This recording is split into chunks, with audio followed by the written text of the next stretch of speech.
Hi Leute, willkommen bei Dragomir baut. Ich bin der Dirk und bei mir auf dem Kanal dreht sich alles um den Labwaffenbau und Tipps und Tricks gebe ich ab und zu auch schon mal. Heute geht es um den Tipp Cutterklingen.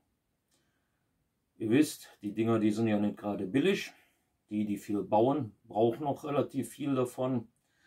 Die ganzen Kosten kann man quasi senken, indem man sich einen kleinen Schleifstein kauft. Ist jetzt nichts Großartiges an Tipp.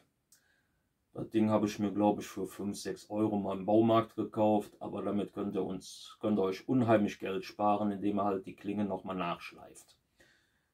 Ich habe dann so, ich weiß nicht, ob man gut sehen kann, so bergeweise alte Klingen, die man halt nicht mehr brauchen kann.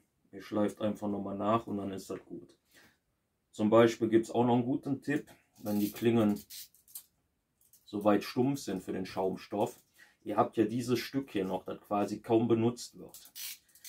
Ihr holt einfach die Cutterklinge raus aus dem Ganzen. Müsst natürlich ein bisschen aufpassen, dass ihr euch hier nicht schneidet. Und dann könnt ihr hier mit der Seite, könnt ihr dann nochmal nachschneiden. Ich muss mal was anderes nehmen, das brauche ich noch. Und dann könnt ihr quasi hier nochmal gut schneiden. Gut, bei dem Teil ist es schon nicht mehr scharf. War ein blödes Beispiel, habe ich natürlich auch. Nehmen wir die Klinge hier.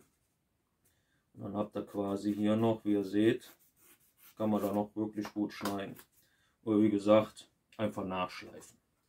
Bin jetzt nicht so der Superschleifer mit dem Winkeln. Ja, gehört ein bisschen Übung zu. Kann man sich aber auch bei YouTube ein Video zu ansehen, wie man Messer vernünftig schleift. Das ist jetzt so als kleiner Tipp. Mit diesem Tipp habe ich eigentlich schon ziemlich viel Geld gespart, weil so ein Paket Cutterklingen ja teilweise so also zwischen 4 und 7 Euro ungefähr kostet, wenn etwas halbwegs Brauchbares sein soll.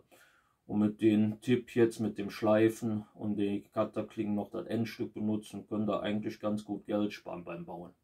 Ich hoffe, der Tipp hat euch geholfen. Wir sehen uns dann beim nächsten Mal wieder. Wir sehen uns.